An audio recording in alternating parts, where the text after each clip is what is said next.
Tema del video. Cada 6 segundos muere en el mundo una persona por diabetes. La enfermedad cardiovascular es la primera causa de muerte en personas con diabetes tipo 2 y puede representar más del 50% de los fallecimientos por diabetes. Sin embargo, muchos pacientes desconocen ese riesgo implícito que conlleva su cuadro. 6 hábitos que todo diabético debe cuidar para evitar males mayores. Las personas con diabetes tienen una probabilidad 4 veces mayor de padecer enfermedad cardiovascular que sin diabetes. La causa: la glucosa que se acumula en la sangre daña progresivamente los vasos sanguíneos, acelera el proceso de arteriosclerosis y aumenta así el riesgo de padecer una enfermedad cardiovascular, como angina, infarto agudo de miocardio o muerte súbita. Es por ello que la diabetes es, además de una patología en sí misma, un factor de riesgo para padecer una enfermedad cardiovascular, debido a que se evidenció que los pacientes diabéticos tienen un riesgo similar de padecer eventos cardiovasculares como aquellos que ya sufrieron uno previamente. El Dr. Gabriel Weigmann, MN 60684, es el jefe del Servicio de Clínica Médica y de la sección Hipertensión Arterial del Hospital Italiano de Buenos Aires e indicó que la diabetes es tratable, pero incluso cuando los niveles de glucosa están bajo control aumenta en gran medida el riesgo de enfermedad cardíaca y accidente cerebrovascular. La glucosa que se acumula en la sangre daña progresivamente los vasos sanguíneos, acelera el proceso de arteriosclerosis, y aumenta así el riesgo de enfermedad cardiovascular. Eso se debe a que las personas con diabetes pueden tener las siguientes afecciones que contribuyen a desarrollar enfermedad cardiovascular. Presión arterial alta. Cuando los pacientes tienen hipertensión y diabetes, combinación muy común, su riesgo de enfermedad cardiovascular se duplica. Colesterol anormal y triglicéridos altos. Los pacientes con diabetes a menudo tienen niveles de colesterol no saludables que incluyen colesterol LDL, malo, alto, colesterol HDL bajo, bueno, y triglicéridos altos. Obesidad. La obesidad es un importante factor de riesgo de enfermedad cardiovascular y se asocia con la resistencia a la insulina. La pérdida de peso puede mejorar el riesgo cardiovascular, disminuir la concentración de insulina y aumentar la sensibilidad a la insulina. La obesidad y la resistencia a la insulina también se relacionan con otros factores de riesgo, incluida la presión arterial alta. La falta de actividad física es otro factor de riesgo importante modificable para la resistencia a la insulina y la enfermedad cardiovascular. Hacer ejercicio y perder peso puede prevenir o retrasar la aparición de la diabetes tipo 2, reducir la presión arterial y ayudar a reducir el riesgo de ataque cardíaco y accidente cerebrovascular. El impacto de las enfermedades cardiovasculares en pacientes con diabetes es enorme y está en aumento. Azúcares en sangre mal controlados. La diabetes puede hacer que el nivel de azúcar en la sangre se eleve a niveles peligrosos y suelen necesitarse medicamentos para controlarlo. Hábito de fumar. Pone a las personas en mayor riesgo de enfermedad cardíaca y accidente cerebrovascular, señaló Weigmann. El impacto de las enfermedades cardiovasculares en pacientes con diabetes ya es enorme y está en aumento, enfatizó Weigmann.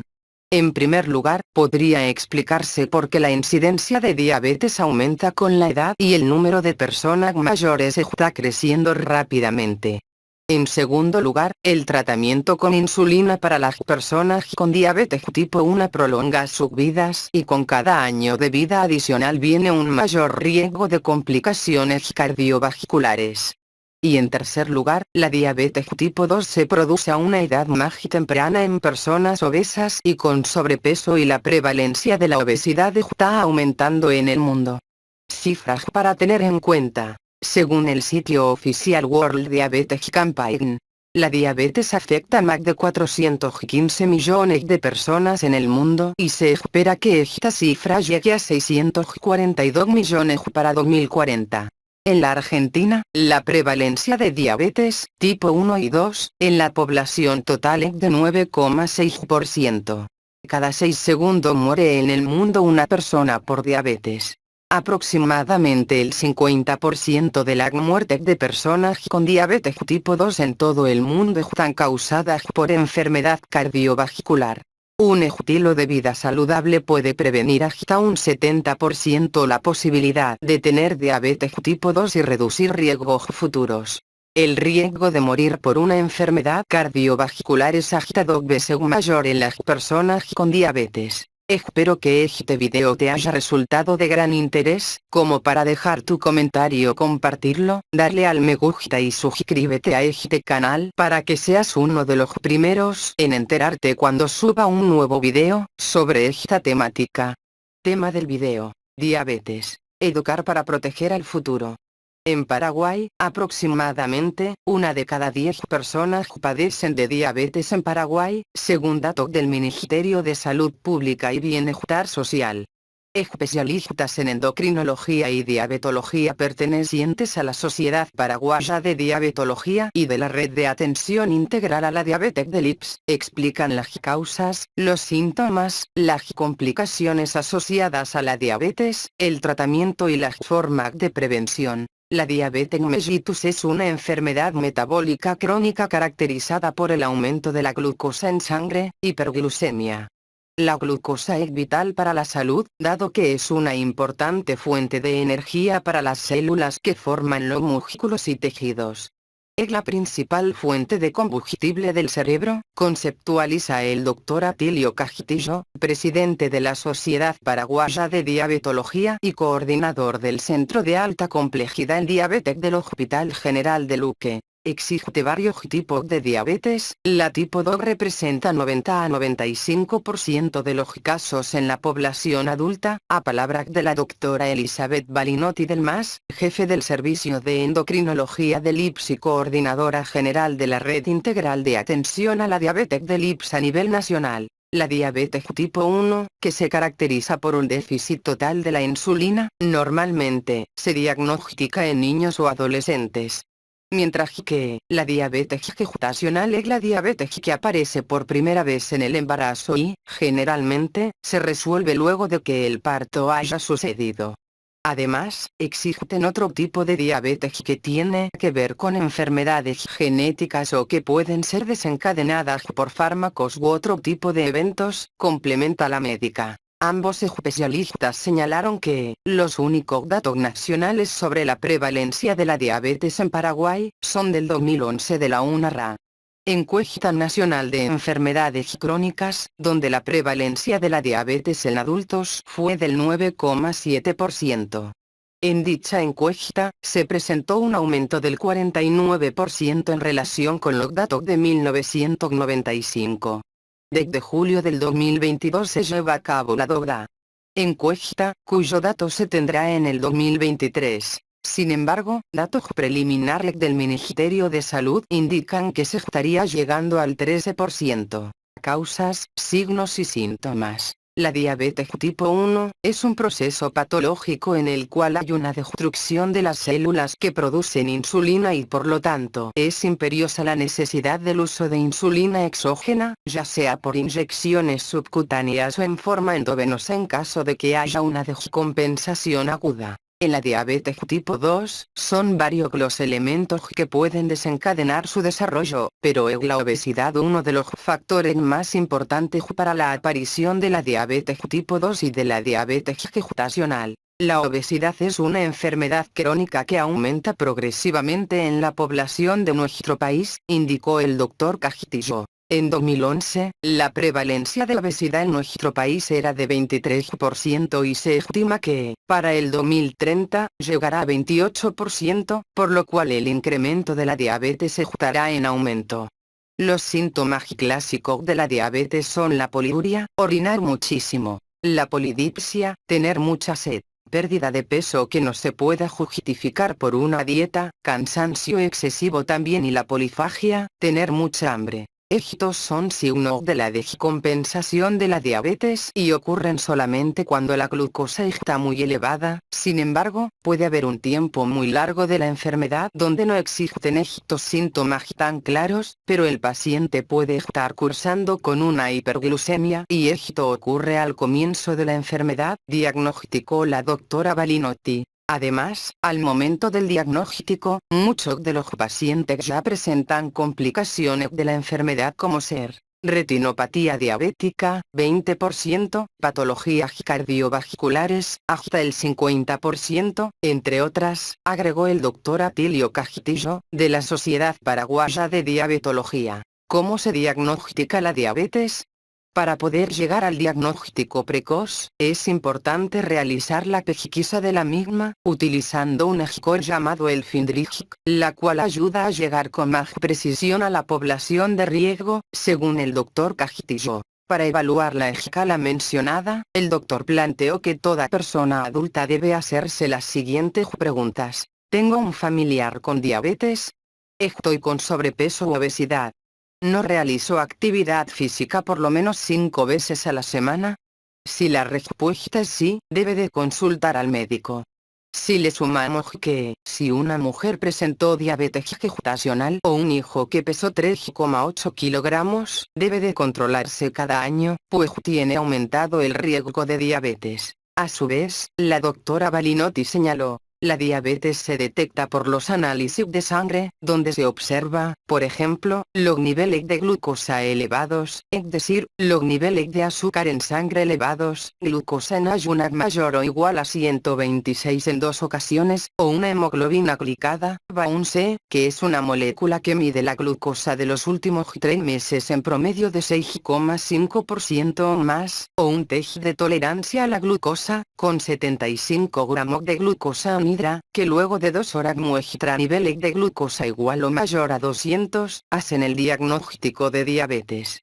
Riesgos y complicaciones. También hay que hablar sobre la prediabetes, que es un estadio previo, digamos, intermedio, donde existe una glucosa que está por encima de los niveles normales, pero debajo de los niveles considerados para la diabetes como diagnóstico, y es un estado reversible que necesita tratamiento intensivo de cambio de estilo de vida y, en muchos casos, medicación, estableció la doctora Elizabeth Balinotti. Por otra parte, el doctor Atilio Castillo advirtió, si un paciente presenta diabetes tipo 2 y no se realiza tratamiento adecuado, tendrá complicaciones como retinopatía diabética, EGLA1-RA.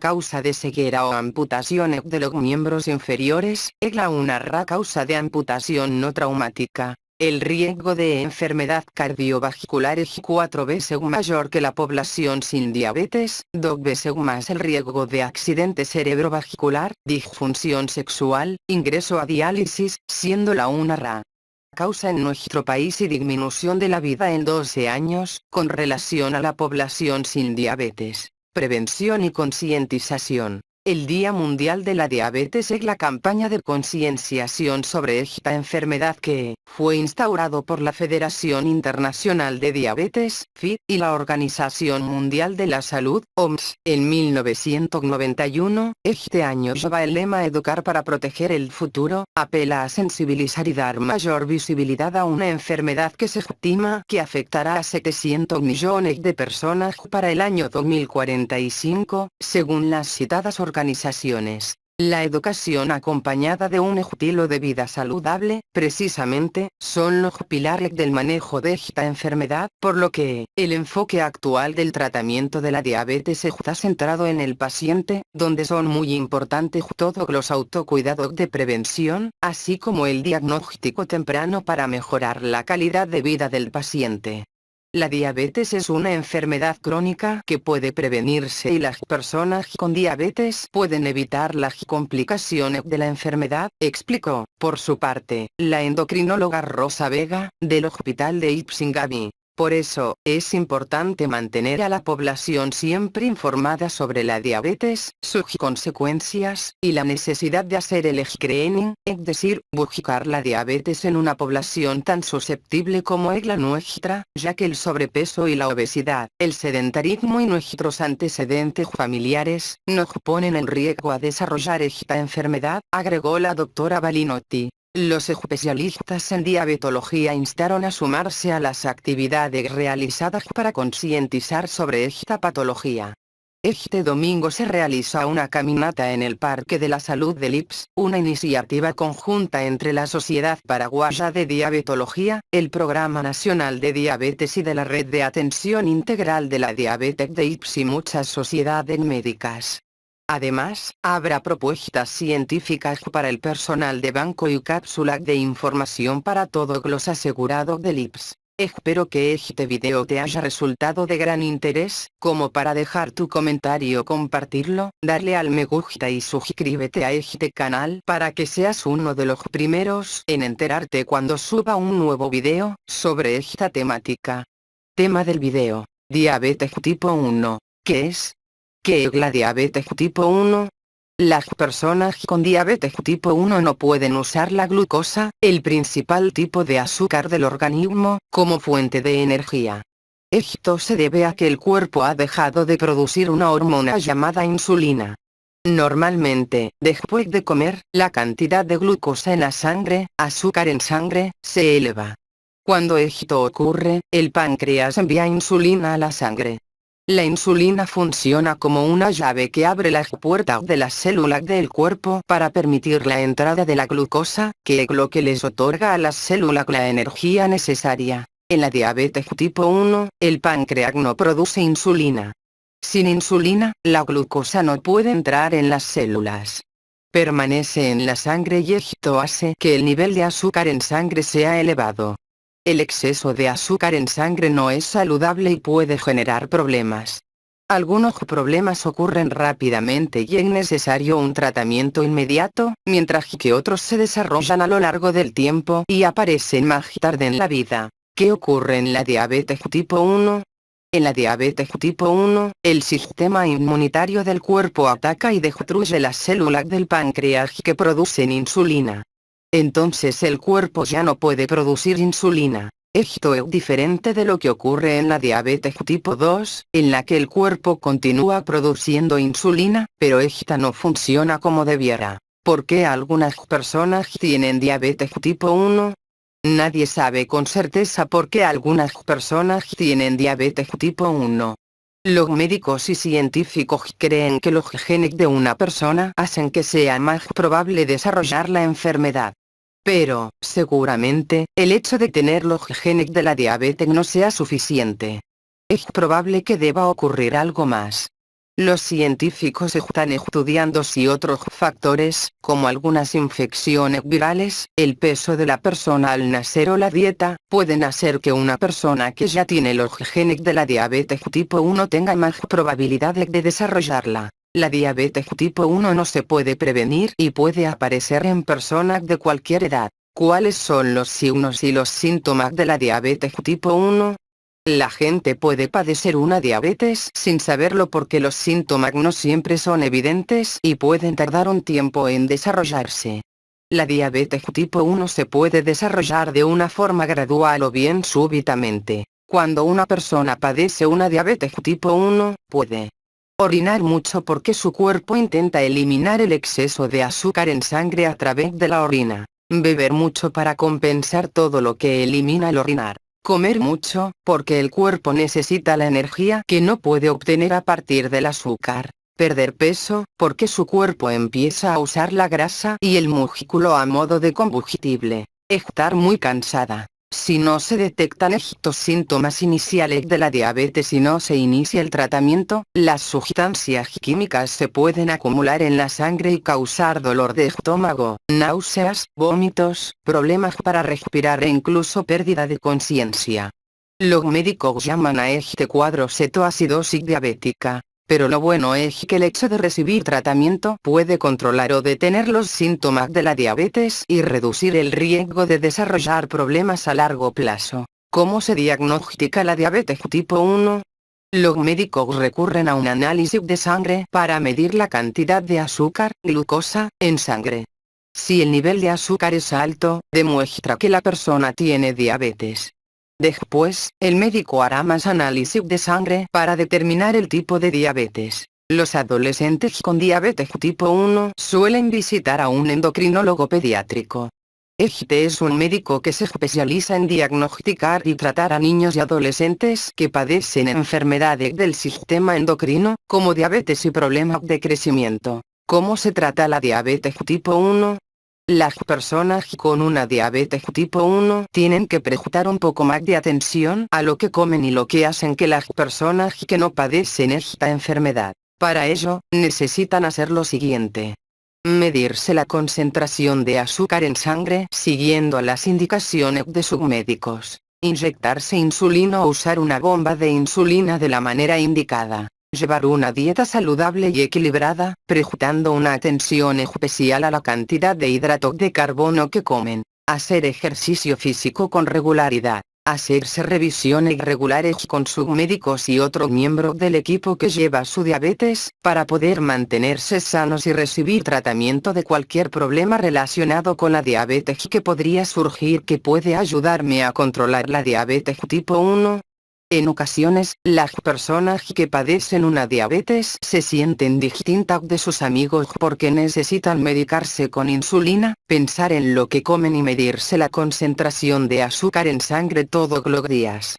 Pueden estar enfadados, deprimidos, o creer que sus padres se preocupan demasiado por el control de su diabetes. La diabetes plantea desafíos, pero las personas que la padecen hacen deporte, viajan, quedan con sus parejas, van a la escuela y trabajan, como cualquiera de sus amigos. Controlar tu diabetes puede parecer abrumador a veces, pero no estás solo. Comunícate con el equipo de atención médica para la diabetes. Estos profesionales pueden responder preguntas y ayudar con todo tipo de problemas. No dudes en pedir consejos y recomendaciones a tus médicos, tu dietista y otros profesionales del equipo. Es posible que desees ser parte de un grupo de apoyo donde puedas hablar sobre sus sentimientos y averiguar cómo otras personas enfrentan esta situación. Espero que este video te haya resultado de gran interés, como para dejar tu comentario, compartirlo, darle al me gusta y suscríbete a este canal para que seas uno de los primeros en enterarte cuando suba un nuevo video sobre esta temática. Tema del video: infecciones genitales por hongos en hombres y mujeres. ¿Cómo puedo saber si tengo una? Secreción, dolor o comezón. Conoce algunos síntomas de las enfermedades de transmisión sexual. Una infección por hongos vaginales es una infección micótica que provoca irritación, flujo e intensa picazón en la vagina y la vulva, los tejidos que se encuentran en la apertura vaginal. Esta infección, también denominada candidiasis vaginal, afecta a 3 de cada 4 mujeres en algún momento de la vida. Muchas mujeres padecen al menos 2 episodios. La infección por hongos vaginales no se considera una enfermedad de transmisión sexual como tal. Sin embargo, existe un mayor riesgo de infección por hongos vaginales al tener actividad sexual regular por primera vez. También hay indicios de que las infecciones pueden relacionarse con el contacto entre la boca y los genitales. En tanto, la candidiasis en los hombres es común porque el hongo que causa las infecciones por levaduras vaginales, cándida, normalmente está presente en la piel, especialmente en la piel húmeda. Cuando algún factor contribuyente, como tener relaciones sexuales con una pareja que tiene candidiasis vaginal, causa un crecimiento excesivo de cándida, puede producirse una infección. En los hombres se le conoce como balanitis, que es más común en los hombres no circuncidados. Estos son algunos de los síntomas: piel húmeda en el pene, posiblemente con área de una sustancia blanca espesa que se acumula en los pliegues de la piel. Área de piel blanca y brillante en el pene, enrojecimiento, picazón o sensación de ardor en el pene. Es más probable que tenga balanitis causada por candidiasis en los siguientes casos: no estás circuncidado, consumes antibióticos por periodos largos, tienes diabetes, tienes un sistema inmunitario afectado, por ejemplo por el VI, Tienes sobrepeso. No tienes buenos hábitos de higiene. Si presentas alguno de los síntomas antes mencionados, no debes preocuparte porque la candidiasis es más común de lo que crees, ya que los medicamentos pueden tratar las infecciones por hongos vaginales de manera eficaz, así como en el caso de la mayoría de las candidiasis en hombres y mujeres que se tratan fácilmente con medicamentos antimicóticos de venta libre y los encuentras agita de una sola toma. Pero si tienes infecciones por hongos recurrentes, 4 o más en el plazo de un año, es posible que necesites un tratamiento más largo y un plan de mantenimiento. Aunque la candidiasis como tal no se considera una enfermedad de transmisión sexual, es importante saber reconocer cuando se sospecha de haberse contagiado. No siempre hay síntomas cuando se padece una infección de este tipo, pero ello no significa que no pueda contagiar a otras personas y contribuir a su propagación. En las mujeres, aumento del flujo o secreción vaginal, leucorrea. Secreción vaginal de color amarillo o amarillo verdoso, o maloliente. Picor en genitales. Dolor o escozor al orinar. Úlceras o lesiones de la piel en la vulva. En el hombre, secreción purulenta por el pene. Sensación de escozor al orinar, enrojecimiento del glande, picor, aparición de ulceraciones u otras lesiones en el prepucio o el glande. Los preservativos, condones, cuando se usan correctamente, son muy eficaces para disminuir la transmisión de algunas enfermedades de transmisión sexual. Pero ningún método es infalible, y los síntomas de las infecciones de transmisión sexual no siempre son evidentes. Si crees que presentas síntomas de una infección de transmisión sexual o has estado expuesto a una infección de transmisión sexual, consulta al médico. Además, informa a tu pareja o parejas para que puedan ser evaluados y tratados. Espero que este video te haya resultado de gran interés, como para dejar tu comentario, compartirlo, darle al me gusta y suscríbete a este canal para que seas uno de los primeros en enterarte cuando suba un nuevo video sobre esta temática. En ciertos casos, cuando una persona tiene un sobrepeso severo, la cirugía bariátrica es un tratamiento exitoso para la diabetes tipo 2, porque disminuye de manera efectiva el punto de referencia del peso corporal de una persona y puede revertir los desequilibrios hormonales que subyacen a la obesidad y alimentan la diabetes tipo 2. Además, la FDA ha aprobado nuevos medicamentos para la diabetes tipo 2, incluida una clase de medicamentos conocidos como péptidos similares al glucagón, GLP-1, que ayudan al páncreas a producir más insulina al disminuir la producción de glucosa en el hígado.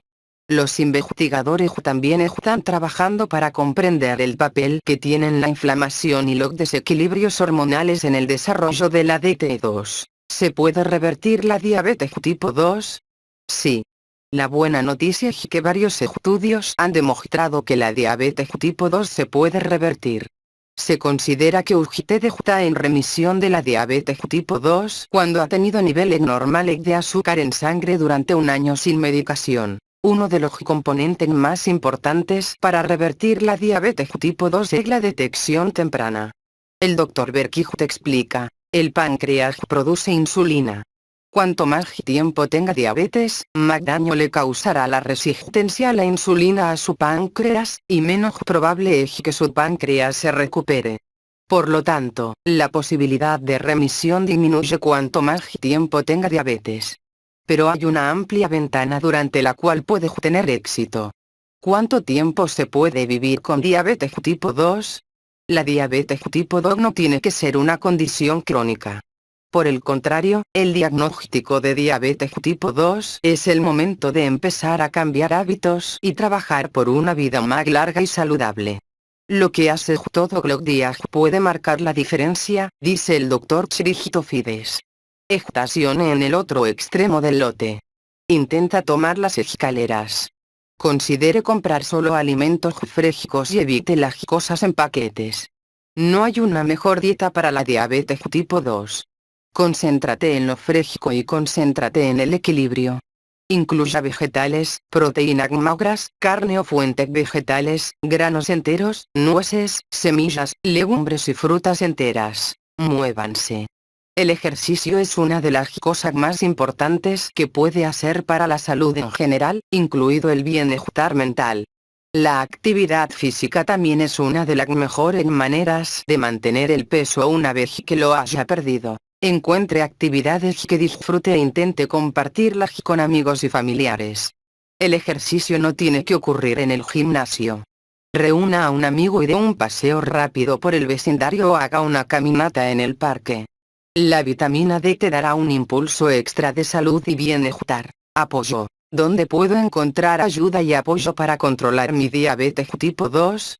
Educadores certificados en diabetes. La Asociación Estadounidense de Diabetes tiene un buscador de educación sobre diabetes, donde puede encontrar asesoramiento sobre diabetes en su código postal. También es posible que desee trabajar con un dietista de diabetes para aclarar preguntas sobre carbohidratos, horario de alimentación y más. Un dietista de diabetes cae bajo el paraguas de la terapia de nutrición médica y está cubierto por Medicare y muchas pólizas de seguro. El ejercicio es otra parte fundamental de la atención, y es posible que reúna los requisitos para recibir fisioterapia como parte de su plan de control médico de la diabetes. Puede encontrar más información sobre la cobertura estado por estado aquí. La diabetes tipo 2 no es una condición aislada. Está influenciado en gran medida por nuestra cultura y práctica de salud comunitaria. Ampliar su comunidad a un sistema de apoyo saludable también puede ser una parte importante del control de su diabetes tipo 2. Familia y amigos. Hágalos participar creando juntos nuevos hábitos alimenticios. A menudo, sentimos la presión de mantener el statu quo para nuestras familias mientras ajustamos nuestras propias dietas. Los cambios que está haciendo para mejorar su salud también mejorarán la salud de su familia. Elija comidas saludables que todos puedan disfrutar juntos y trate de resistirse a preparar comidas separadas para usted. Los grupos de apoyo, en línea o en persona, pueden ser una forma de compartir sus experiencias y conocimientos con personas que están pasando por los mismos desafíos y cambios. Puede elegir un grupo de apoyo en persona, uno en línea o ambos. Visite la Asociación Estadounidense de Diabetes para encontrar grupos de apoyo en persona cerca de usted, o consulte DDCA Diabetes Organization. Algunos grupos de apoyo en línea de buena reputación son: Asociación Americana de Diabetes, Diabetes Diaria, Hermanas Diabéticas, Complicaciones. ¿Cuáles son los riesgos para la salud asociados con la diabetes tipo 2? El tipo 2 conlleva riesgos reales para la salud, y estos riesgos pueden aumentar con la duración y la gravedad de su afección. Aquí hay 3 señales de advertencia a tener en cuenta. La resistencia a la insulina que acompaña a la diabetes tipo 2 puede provocar otras afecciones médicas graves, como colesterol alto, alta presión sanguínea, ataque al corazón, carrera, enfermedad cardiovascular. Si tiene diabetes tipo 2, también debe tener más en cuenta su corazón y su circulación. Como explica el Dr. Chirigito Fides, el riesgo de morir por una enfermedad cardiovascular solo está relacionado con la insensibilidad a la insulina subyacente. Esto no tiene nada que ver con su nivel de A1C y no se alivia al reducir el nivel de azúcar en la sangre. Pero la fisiopatología de la diabetes tipo 2 no tiene por qué ser una sentencia de muerte. El riesgo de enfermedad cardiovascular y mortalidad puede reducirse disminuyendo la insensibilidad a la insulina, en gran parte a través de cambios en la dieta y el estilo de vida. El ejercicio puede ser particularmente importante porque actividades como el entrenamiento de resistencia y la actividad aeróbica pueden aumentar la sensibilidad a la insulina. La hiperglucemia, niveles altos de azúcar en la sangre, puede causar innumerables problemas, siendo las principales complicaciones: retinopatía, daño ocular; neuropatía, daño a los nervios; nefropatía, daño renal; cetoacidosis diabética; coma diabético. Reducir su A1C es un paso crucial para prevenir estas condiciones. Una nueva clase de medicamentos, los GLP-1, son muy efectivos para reducir los niveles de azúcar en la sangre, mientras ayudan a mejorar la salud del hígado y el corazón. Controlar su diabetes tipo 2 es la mejor manera de prevenir complicaciones relacionadas con la hiperglucemia. La hipoglucemia, bajo nivel de azúcar en la sangre, puede ser un factor de riesgo con ciertos medicamentos que se usan para ayudar a evitar que su nivel de azúcar en la sangre suba demasiado. Los factores adicionales que pueden promover la hipoglucemia son la falta de comidas y el alcohol. El nivel bajo de azúcar en la sangre estimula la liberación de adrenalina, también conocida como epinefrina, que provoca síntomas como sentirse tembloroso, náuseas, transpiración, escalofríos, ansiedad, latidos rápidos, confusión, sentirse letárgico, dolores de cabeza, hormigueo o entumecimiento en los labios, la lengua o las mejillas. Por lo general, los niveles de azúcar en la sangre por debajo de 70 mg/dl significan hipoglucemia. La Asociación Estadounidense para la Diabetes recomienda tratar la hipoglucemia con la regla 15-15. Consuma 15 gramos de carbohidratos para elevar sus niveles de azúcar en la sangre. Espere 15 minutos. Vuelva a controlar sus niveles de azúcar en la sangre.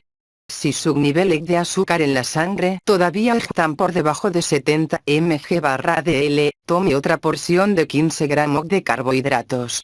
Repita estos pasos hasta que su nivel de azúcar en la sangre esté por encima de 70 mg/dl.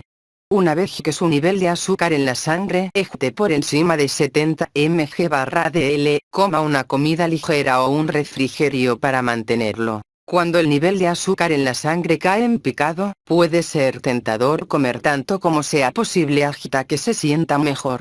Haz tu mejor esfuerzo para evitar esto, ya que puede hacer que se dispare, haciéndote sentir peor. Cuando el nivel bajo de azúcar en la sangre no se trata y necesita intervención, se considera un evento de emergencia.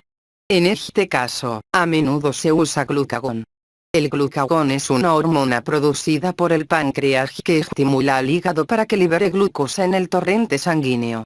El glucagón inyectable se usa para tratar la hipoglucemia cuando la regla 15-15 no es efectiva. Si experimenta episodios de hipoglucemia, discuta un plan de tratamiento con su médico.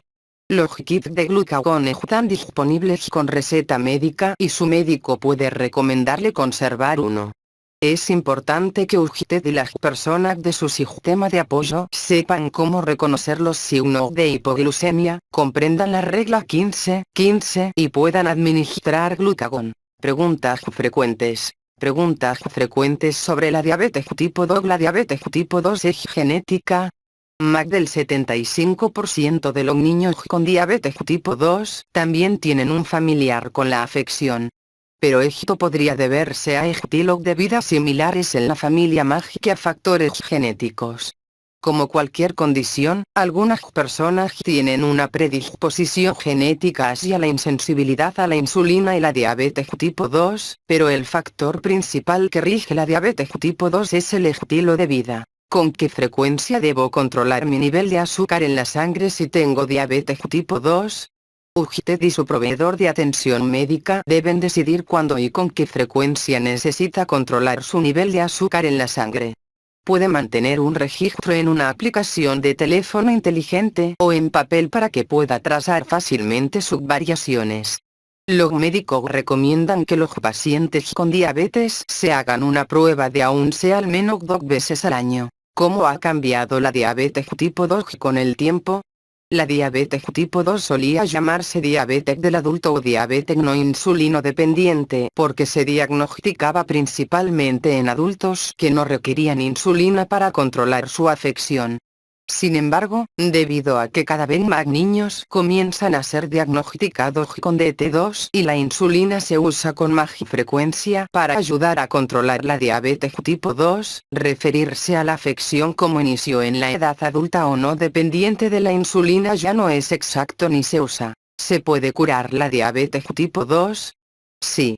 Su mayor oportunidad para revertir la diabetes tipo 2 es la detección e intervención tempranas. Hechos rápidos. Datos básicos sobre la diabetes tipo 2. 90.195% de las personas con diabetes tienen tipo 2. Más de 1 de cada 10 adultos tiene diabetes. Más del 25% de los adultos mayores de 65 años tienen diabetes. El ejercicio y la pérdida de peso reducen el riesgo de que la prediabetes se convierta en diabetes tipo 2 en un 58%. Espero que este video te haya resultado de gran interés, como para dejar tu comentario, compartirlo, darle al me gusta y suscríbete a este canal para que seas uno de los primeros en enterarte cuando suba un nuevo video sobre esta temática. Tema del video. Rewind, ¿de qué se trata la prueba científica que promete cambiar la sobrevida y el bienestar de los pacientes con diabetes? El estudio científico Rewind se presentó en lo que se considera la meca de la diabetes, la edición 79 de la American Diabetes Association 2019, ADA, por sus siglas en inglés, celebrada esta semana en San Francisco, Estados Unidos. La investigación abarcó a casi 10.000 personas diabéticas, en su mayoría mujeres, de todos los continentes y arrojó resultados reveladores. Del team global de expertos participó el cardiólogo argentino Rafael Díaz de la ciudad de Rosario. Infobae estuvo en la presentación de este hito para los pacientes con diabetes tipo 2. Lo más relevante que deja sobre la mesa un hito en el ámbito de la ciencia es justamente el puntapié simple que lo origina: la pregunta científica. Luego vendrá la implementación del método, el aporte estricto de la lógica científica y los abordajes multidisciplinares para dar lugar al pensamiento disruptivo y a la aparición, o no, de un nuevo paradigma. Siguiendo este razonamiento, el flamante estudio científico Rewind parece haber hecho bien los deberes.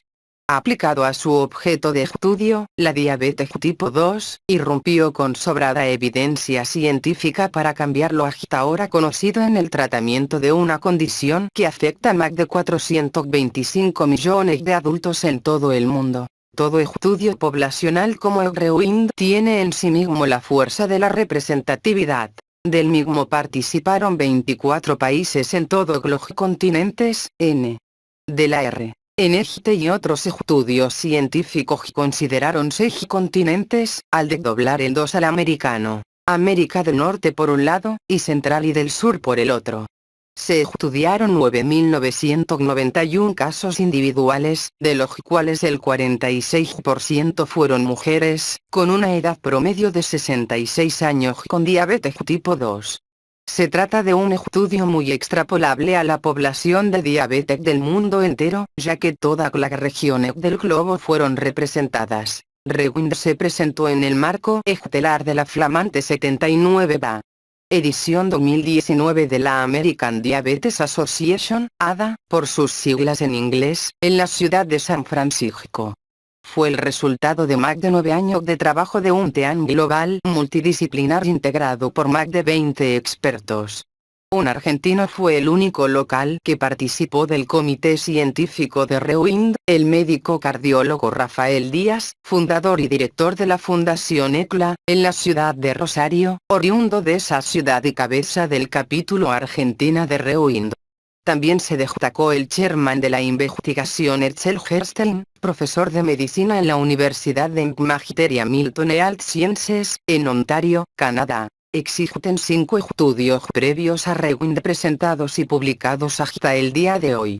Rewind es el 6º de esta serie, pero con muchas especificidades que lo hacen diferente y que señalan por qué su presentación fue la más esperada del ADA 2019. Las 5 investigaciones anteriores fueron realizadas en pacientes diabéticos de alto riesgo o muy alto riesgo. La mayoría de ellos con enfermedad cardiovascular previa, más del 70%, y esos estudios ya demostraron que estas drogas, las agonistas del GLP-1/RA, producen una reducción de eventos cardiovasculares mayores. En diálogo con Infobae, el Dr. Rafael Díaz del Congreso de ADA 2019 explicó: el escenario actual con este tipo de drogas agonistas del GLP-1/RA, glucagon-like-peptide, un receptor agonista, en el tratamiento de pacientes con diabetes tipo 2 es el siguiente. Existen 5 ensayos clínicos que han evaluado los efectos cardiovasculares de las drogas agonistas del GLP-1. Con lixisenatida, trial elixa, con albiglutida, trial harmony, con liraglutida, trial líder, con semaglutida inyectable, trial sugtain 6, y con exenatida de acción prolongada, trial excel. En 2 de estos ensayos todos sus pacientes eran portadores de enfermedad cardiovascular preexistente, elixa y harmony, y en el resto de los estudios clínicos la gran mayoría, entre el 70% a 80%, líder, sugtain 6 y excel. El seguimiento en estos ensayos fue relativamente corto, entre 1, 6 a 3, 8 años. Preciso días. El análisis combinado del total de la evidencia previa a REWIND demostraba que las drogas agonistas del GLP-1 reducían de manera consistente y estadísticamente significativa los puntos finales combinados de muerte de origen cardiovascular, infarto no fatal y AUF no fatal, en pacientes con alto riesgo de desarrollar eventos cardiovasculares. Estos 5 estudios demostraron que estas drogas son seguras, que no hay hipoglucemias, a diferencia de la insulina, que impactan modestamente sobre la hemoglobina glicosilada, Hg, es decir, la expresión más estable de la glucosa en sangre, porque es la que registra el promedio de glucosa durante los últimos 3 meses.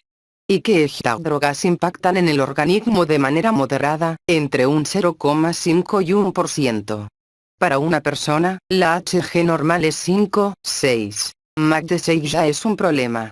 Con estas drogas agonistas si los pacientes entran con 8, lo que lleva a 7,2 o 7,3, quiere decir que no es tremenda la diferencia en glucosa, sino que es modesta y eso hace que no haya hipoglucemias, agregó. Estas drogas afectan positivamente los eventos cardiovasculares. Reducen infartos, accidentes cerebrovasculares, AUF, y mortalidad cardiovascular y total. ¿En qué magnitud? Entre un 10 a un 12%. Pintura global y contexto de la diabetes. Para comprender la dimensión científica de REWIND hay que comprender sus próximos pasos. ¿Y ahora qué después de su presentación en Sociedad NADA 2019? Las agencias regulatorias del mundo, FDA, EMA, entre otras, deben estudiar las conclusiones de REWIND y analizar su aprobación. Con los datos que plantea el estudio, hay evidencia suficiente para aprobar la droga con esta indicación. Pacientes diabéticos de moderado riesgo con o sin antecedentes cardiovasculares, señaló el Dr. Rafael Díaz. Cuando REWIND logre su aprobación a través de las agencias regulatorias del mundo, se convertirá en una droga sintética química, no biológica, que seguramente saldrá al mercado con un precio alto, pero cuando pierda la patente original aparecerá el genérico y será muy accesible. Estamos hablando de un corto plazo. ¿Qué población integró el estudio? Para poner en contexto el ensayo clínico REWIND hay que ubicarse temporalmente en 2010-2011, cuando se desarrolló la idea y el protocolo. En ese momento ya existían varios agentes GLP-1 que estaban siendo estudiados en pacientes con diabetes tipo 2. La mayoría de los estudios habían incorporado pacientes con alto riesgo cardiovascular importante deterioro metabólico, es decir diabéticos de larga data en los cuales es difícil lograr un buen control metabólico. En cambio, en REWIND se optó por una estrategia diferente y se admitieron pacientes similares a la gran mayoría que los médicos ven a diario en su consultorio, esto es, de riesgo intermedio y sin mayor deterioro metabólico. Para eso el estudio, REWIND, debía ser de grandes dimensiones y los pacientes ser seguidos por largo tiempo. Existen 2 elementos diferenciadores sobre el estudio REWIND. Primero, se incluyó la participación de diabéticos nuevos, es decir diabéticos que han sido diagnosticados recientemente y se sumaron otros pacientes de larga data. Al respecto apuntó el cardiólogo Díaz a Infobae, quiere decir que el desarreglo metabólico de nuestra población, en REWIND, expresado por los niveles de glucosa, aún es menor al resto de los estudios ya conocidos. Quiere decir que la ASE más representativa, no son los peores diabéticos, sino la gran masa de diabéticos, los más representativos de la población. Y segundo, participó un número muy importante de mujeres. En Rewind las mujeres ocuparon el 46% de la prueba, casi uno de cada dos pacientes ingresados fueron mujeres.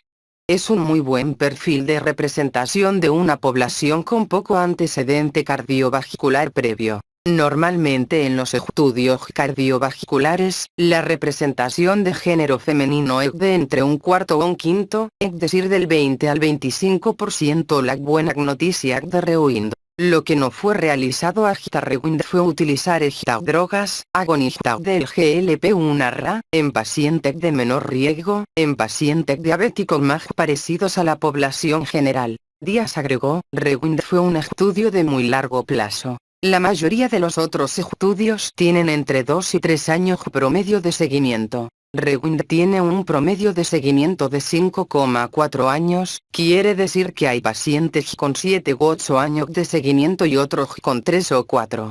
Pero el promedio es de casi 6.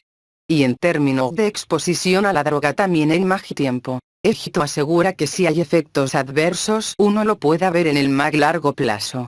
¿Por qué Rewind emerge como un estudio superador? Rewind agrega al total de la evidencia que dulaglutide, un potente agonista GLP-1, demuestra superioridad frente al placebo en pacientes de riesgo habitual, similar a la mayoría de los pacientes diabéticos que los médicos ven en sus consultorios. La pregunta científica tiene una fuerza única e irrepetible que es la de cambiar y transformar las cosas, la vida cotidiana, y la calidad de vida de las personas. Esta prueba con Rewind se inscribe como una fórmula necesaria para prevenir y cuidar la salud de las sociedades futuras, que se advierten cada vez más añosas, y el crecimiento y la cronicidad de las enfermedades no transmisibles, como la diabetes. El ensayo Rewind fue un estudio ambicioso que evaluó de manera concluyente los efectos de la dulaglutida en personas con diabetes tipo 2 con y sin enfermedad cardiovascular previa, enfatizó Gerstein en su discurso de cierre en ADA 2019. Espero que este video te haya resultado de gran interés, como para dejar tu comentario, compartirlo, darle al me gusta y suscríbete a este canal para que seas uno de los primeros en enterarte cuando suba un nuevo video sobre esta temática. Tema del video: Samit. Expertos en diabetes cuestionaron los argumentos de su abogado. La Federación Argentina de Diabetes descartó que la enfermedad haya desestabilizado al empresario como sugirió el letrado Vicente Dattoli. Samit tiene diabetes y eso puede estar influyendo en sus conductas. Emocionalmente puede estar desestabilizado. Con estas palabras, y frente al pedido de una pericia psiquiátrica, el abogado Vicente Dattoli, a cargo de la defensa del empresario detenido en Belice acusado de evasión fiscal, encendió un debate intenso sobre los alcances de esta enfermedad, la victimización y la responsabilidad frente a causas judiciales. Por ello, la Federación Argentina de Diabetes, FAD, salió al cruce de estas declaraciones a fin de llevar tranquilidad a la población y aclarar que padecer diabetes no puede justificar la no comparecencia ante la justicia por las causas que sean. Así, Gabriel Lichterhoff, director del Comité Científico FAD y su presidenta, la doctora Judith Laufer, comunicaron que la entidad médica brega por la plena integración de las personas con diabetes a la sociedad, con todos los derechos y obligaciones que ello implica, pues tener esta enfermedad no la pone sobre o debajo de los demás ciudadanos. Nos preocupa que reiteradamente se ha pretendido en hechos de dominio público argumentar esta enfermedad para obtener distintos beneficios en sus condiciones de pagar sus deudas con la ley, enfatizaron los expertos en diabetes. También aclararon que la diabetes es una enfermedad que afecta al 9,8% de la población mayor de 18 años, según la última encuesta de factores de riesgo en nuestro país, por lo que es de esperarse idéntico porcentaje en población carcelaria. Todos deben llevar un plan alimentario adecuado, colocarse la insulina, tomar su medicación oral, hacerse el automonitoreo según indicaciones y ser responsables en su tratamiento. En ese sentido, como institución exigimos que todas las normas de tratamiento y control profesional sean resguardadas por el Estado, insistieron, y finalizaron su comunicado. Luchamos día a día para que las personas con diabetes sean útiles para sí mismos, su familia y la sociedad que los contiene. Con diabetes se puede alcanzar una vida plena. Y en resguardo de la equidad que predicamos, también se puede ir preso si la ley así lo exige. Una enfermedad que afecta a millones de argentinos. La diabetes es una enfermedad crónica que afecta a 1 de cada 10 argentinos mayores de 20 años, de los cuales el 50% desconoce su diagnóstico. Esto implica que no toman medidas de cuidado de la enfermedad, que evoluciona hasta presentar complicaciones agudas o crónicas, afirmó la doctora Carla Musso, coordinadora de diabetes del Hospital Universitario Fundación Favaloro. La diabetes integra el selecto y a la vez grupo de las llamadas enfermedades crónicas no comunicables o transmisibles, las cuales representan más del 70% de la carga de enfermedad a nivel global, golpeando cada vez más a los países de medianos y bajos ingresos, y sobre todo a los sectores más pobres y vulnerables, comprometiendo no solo su desarrollo económico sino también social. En nuestro país 4 de cada 10 personas tienen sobrepeso, y 2 de cada 10 obesidad, según cifras del Ministerio de Salud y Desarrollo Social de la Nación. Estos son factores de riesgo que claramente elevan la posibilidad de desarrollar diabetes. Tipo de diabetes. La diabetes es una enfermedad crónica en la que los niveles de glucosa, azúcar, de la sangre están muy altos. Aparece cuando el organismo pierde la capacidad de producir insulina o de utilizarla correctamente y es la principal causa de enfermedades cardiovasculares, insuficiencia renal, ceguera y amputación de los miembros inferiores. Las mujeres embarazadas también pueden desarrollar esta patología, llamada diabetes gestacional. Diabetes tipo I. Se genera cuando el organismo deja de producir la insulina que necesita y suele aparecer en niños o jóvenes adultos. Las personas con esta forma de diabetes necesitan inyecciones de insulina a diario con el fin de controlar sus niveles de glucosa en sangre. Algunos de los síntomas característicos de este cuadro son: aumento desmedido de sed, sequedad de boca, micción frecuente, cansancio extremo y falta de energía, apetito constante, pérdida de peso repentina, lentitud en la curación de heridas y visión borrosa. Las personas con diabetes tipo I pueden llevar una vida normal y saludable mediante una combinación de terapia diaria de insulina, estricto control médico, dieta sana y ejercicio físico habitual. Diabetes tipo segundo. Se da cuando el organismo puede producir insulina pero, o bien no es suficiente, o el cuerpo no responde a sus efectos, provocando una acumulación de glucosa en la sangre. Es el tipo más común de diabetes y suele aparecer en adultos. Las personas con este tipo de diabetes podrían pasar mucho tiempo sin saber de su enfermedad debido a que en ocasiones los síntomas tardan años en aparecer o en reconocerse, tiempo durante el cual el organismo se va deteriorando debido al exceso de glucosa en sangre.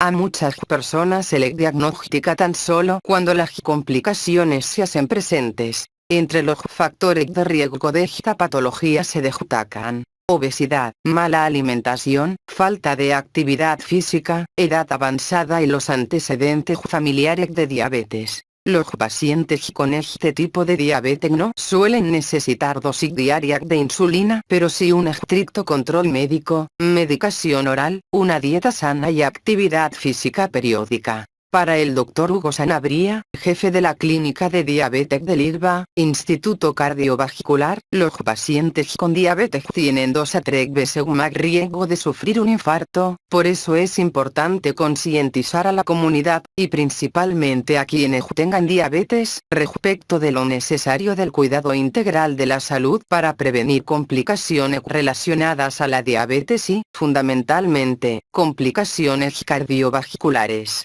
Según la Organización Mundial de la Salud, OMS, actualmente hay en el mundo 422 millones de personas con diabetes y en la Argentina, la enfermedad afecta a 1 de cada 10 personas mayores de 20 años. La médica especialista en nutrición Virginia Bugnelli, MN11 03 51, remarcó que hasta época reciente la diabetes tipo 1 era casi la única forma de presentación de esta enfermedad en los niños, pero estudios actuales informan un marcado aumento de la incidencia de diabetes tipo 2 en niños y adolescentes, presentándose con mayor frecuencia entre los 10 y los 14 años con predominio en el sexo femenino.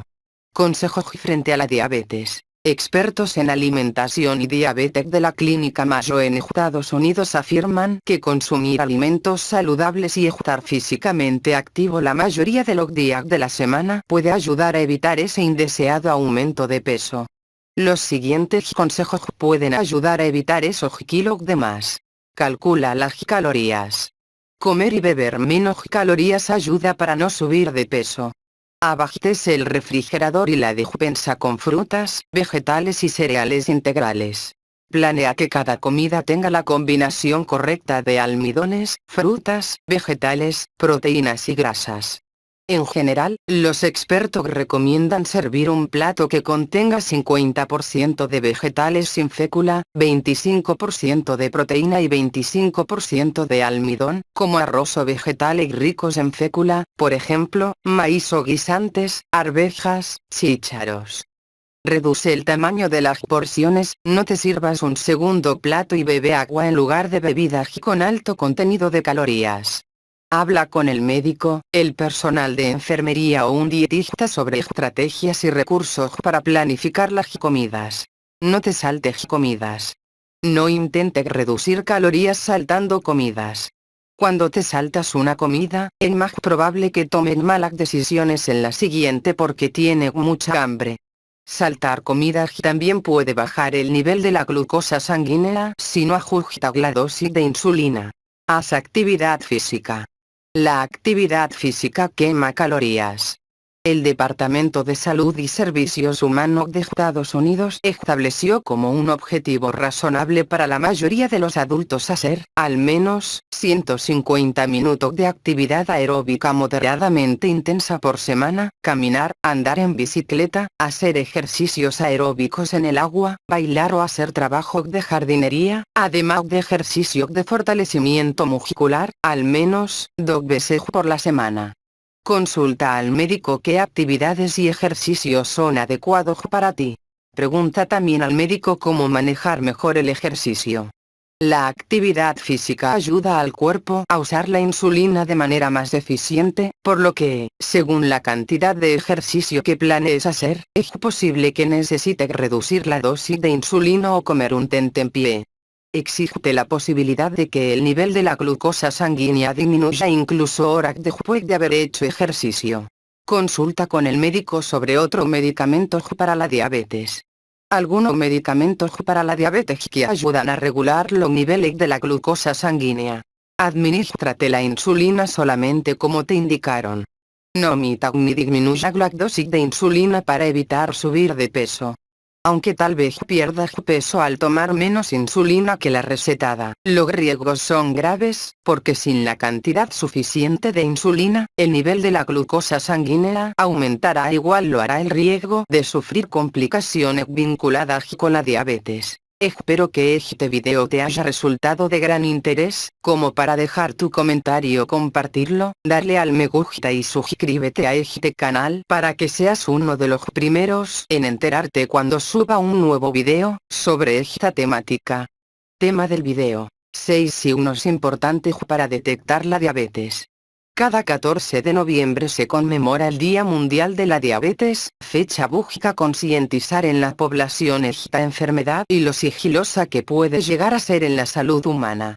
De acuerdo con la Organización Panamericana de Salud, OPS, en las 3 últimas décadas, los casos de diabetes tipo 2 han aumentado drásticamente a nivel mundial.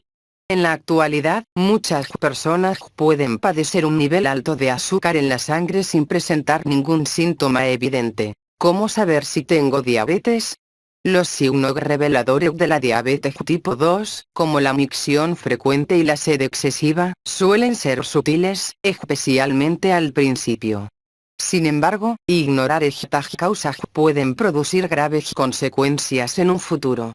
Para el endocrinólogo Kevin Pantalone de Cleveland Clinic, una elevación leve del azúcar en la sangre puede dañar los nervios, los riñones y las retinas. Y cuanto más altos sean estos niveles y mayor sea el tiempo de esta patología sin un tratamiento adecuado, puede ser peor el daño. Entre los principales síntomas de esta enfermedad se encuentran: 1. Ir al baño más de lo común. Acudir al baño más de lo normal, especialmente por la noche, es una señal de que el nivel de azúcar en la sangre podría estar fuera de control. El doctor Pantalone señala que, uno de sus pacientes acudió para recibir un diagnóstico después de que un miembro de la familia notó que iba al baño durante cada pausa comercial cuando veían la televisión. Padecer infecciones urinarias o por hongos. Con frecuencia los niveles elevados de glucosa en sangre favorecen la proliferación de hongos y bacterias en el tracto urinario, lo que puede provocar la aparición de muchas infecciones. La elevación de la glucosa con el tiempo puede causar daños graves en estos órganos. Pérdida de peso. En caso de que una persona padezca de diabetes, el cuerpo no puede usar la glucosa, azúcar, de manera efectiva como energía. Por ende, el organismo comenzará a quemar las reservas de grasa y es posible experimentar pérdida de peso inesperada. Cambios en la visión. Los altos niveles de azúcar pueden empeorar su visión. En ocasiones, el cambio en la prescripción de los anteojos o en la visión a veces son un signo de diabetes. Fatiga o agotamiento. Varias causas subyacentes al cansancio pueden relacionarse con la diabetes, incluida la deshidratación, por la micción frecuente, que puede interrumpir el sueño, y el daño renal. Este sentimiento de agotamiento a menudo es persistente y puede interferir con sus actividades diarias. Decoloración en la piel. Algo que el doctor Pantalone suele ver en las personas antes de un diagnóstico de diabetes es piel oscura en los pliegues del cuello y sobre los nudillos. La resistencia a la insulina puede causar esta condición, conocida como acanthus nigricans, afección que causa zonas de piel oscura, gruesa y aterciopelada. ¿Cuáles son los síntomas en hombres y en mujeres? Según los Centros para el Control y la Prevención de Enfermedades, CDC, de Estados Unidos, los hombres tienen más probabilidades de ser diagnosticados con diabetes tipo 2 con un peso más bajo. Una de las razones es que tienden a almacenar más grasa alrededor de los estómagos y esto es un factor de riesgo. Es así como, los pacientes que viven con este tipo de patología, también tienen más probabilidades de tener enfermedades del corazón, y sufrir de disfunción eréctil. De hecho, el CDC señala que los hombres que viven con diabetes tienen 3 veces más probabilidades de experimentar disfunción eréctil. El daño a los nervios por la diabetes también puede conducir a desarrollar síntomas como vejiga hiperactiva, especialmente por la noche, incontinencia, pérdida de orina, infecciones del tracto urinario, ictus, y eyaculación retrógrada. El semen se libera en la vejiga. Mientras que en las mujeres necesitan un mayor control cuando padecen de esta enfermedad. Según los CDC, la diabetes aumenta el riesgo de enfermedades del corazón. En las mujeres este aumento es 4 veces mayor y en los hombres solo 2 veces. Además, las pacientes corren con un mayor riesgo de sufrir otras complicaciones relacionadas con esta enfermedad, como ceguera, enfermedades renales y depresión. También, pueden presentar los siguientes síntomas: deseo sexual más bajo, periodos más largos o pesados, problemas para quedar embarazada o complicaciones, aumento de peso durante la menopausia, candidiasis frecuente o infecciones del tracto urinario. La diabetes tipo 2 también afecta de manera diferente a las mujeres de grupos étnicos específicos. Las mujeres afroamericanas, nativas de Alaska, indias americanas, asiáticas americanas, hispanas/latinas, nativas de Hawái y de las islas del Pacífico tienen más probabilidades de tener diabetes que las mujeres blancas. Para prevenir esta patología es importante controlar el peso corporal y hacer ejercicio regularmente. Para el doctor Pantalone, perder solo el 5% de su peso actual puede ayudar a revertir la prediabetes, que es cuando tiene niveles más altos de azúcar en la sangre. Sin embargo, este síntoma no es suficientemente alto como para que le diagnostiquen diabetes. Además, se recomienda reducir el consumo de alimentos procesados, alcohol, bebidas azucaradas y grasas trans, y elegir granos integrales, proteínas magras, frutas, verduras sin almidón, agua y bebidas sin azúcar. Espero que este video te haya resultado de gran interés, como para dejar tu comentario, compartirlo, darle al me gusta y suscríbete a este canal para que seas uno de los primeros en enterarte cuando suba un nuevo video sobre esta temática. Tema del video. Un grupo de drogas para la diabetes tipo 2 reduce las hospitalizaciones y muertes por insuficiencia cardíaca. Dos metaanálisis presentados en el Congreso SAC-22 mostró que un grupo de fármacos llamado glifosinas mejoran la calidad de vida de los pacientes, abriendo un nuevo paradigma para el tratamiento. El principal tema que concita el interés de los cerca de 10.000 participantes que tendrá el Congreso Argentino de Cardiología, SAC-22, fueron los resultados con un nuevo grupo de drogas utilizadas tradicionalmente para tratar a pacientes con diabetes tipo 2, pero que además demostraron reducir la mortalidad, las hospitalizaciones y el tiempo de las internaciones en pacientes con insuficiencia cardíaca, IC, mejorando significativamente también su calidad de vida. La IC es un síndrome clínico que representa la etapa avanzada de varias cardiopatías, entre ellas, las valvulopatías, miocardiopatías y cardiopatías congénitas. Extrapolando estadísticas internacionales, se estima que afecta al 1,5% de la población argentina, lo que representaría más de 700.000 personas. Entre los trabajos presentados para el encuentro científico se destacan dos metaanálisis, con las drogas dapagliflozina y empagliflozina. El primero de ellos incluyó un total de 11.007 participantes, en tanto que el segundo comprendió a 9.718 individuos con insuficiencia cardíaca, independientemente de su función ventricular, es decir, de la capacidad de contracción del corazón. En ambos trabajos se observó que el uso de drogas como la dapaglifosina y la empaglifosina, ambas pertenecientes a una familia denominada glifosinas, indicadas en el tratamiento de la diabetes tipo 2, redujo la mortalidad cardiovascular y las hospitalizaciones por IC. Estas drogas mostraron un impacto muy significativo en la evolución de nuestros pacientes, independiente de la función ventricular, reduciendo la mortalidad, las hospitalizaciones por descompensación y mejorando la calidad de vida, algo muy deteriorado en personas con IC. Además, evidenciaron un efecto protector renal muy importante. Esto no es menor, si se tiene en cuenta que el deterioro de la función renal está relacionado con la generación de insuficiencia cardíaca y es un agravante de su evolución clínica, sostuvo el doctor Alberto Fernández, cardiólogo especialista en insuficiencia cardíaca, que participará como coordinador de la mesa denominada EARTE-AM en insuficiencia cardíaca. Aplicando el nuevo consenso SAC, Sociedad Argentina de Cardiología, durante el Congreso SAC-22, que se realizará entre el 19 y el 22 de octubre en Buenos Aires. La IC es una enfermedad en la que el corazón no puede bombear de manera eficiente la sangre para que llegue a todo el organismo y en consecuencia se acumula en los pulmones. De esta manera, no se obtiene el oxígeno necesario para el normal funcionamiento del organismo y la congestión en los pulmones provoca dificultad para respirar.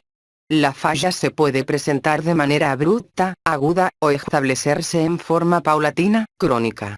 Como consecuencia de la IC, como el corazón es incapaz de recibir la sangre que llega desde la periferia y los pulmones, pueden aparecer hinchazón, edemas, congestión y falta de aire, disnea. Según el Dr. Fernández, estas drogas además mejoraron el control metabólico, ya que alguna de ellas demostró reducir la aparición de diabetes tipo 2.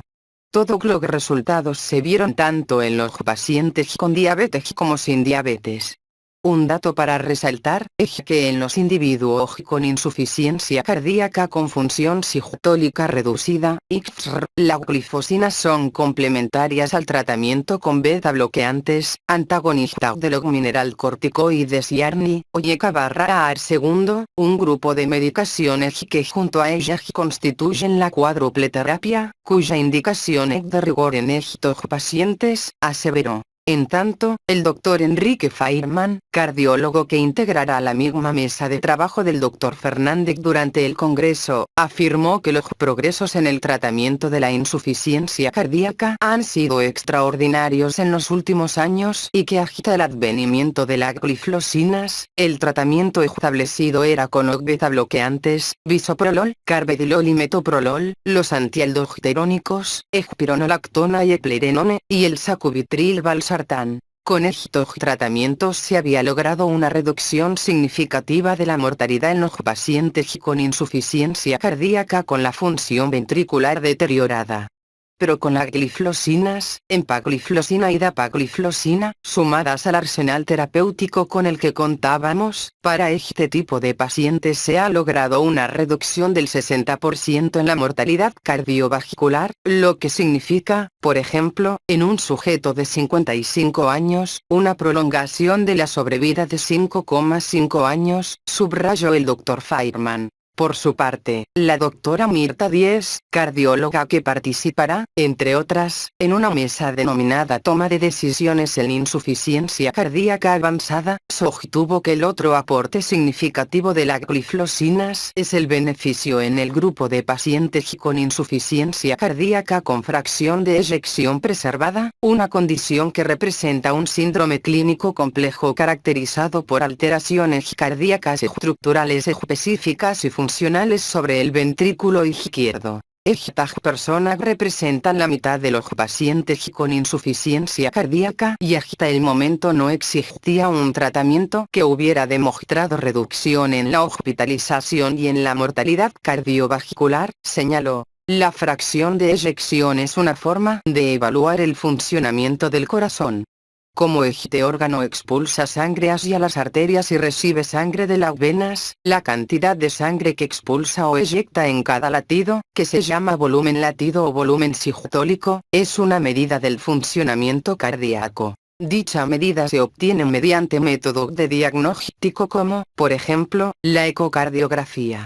Se considera que la fracción de eyección se encuentra preservada, es decir, es normal, cuando su valor es mayor o igual a 50%.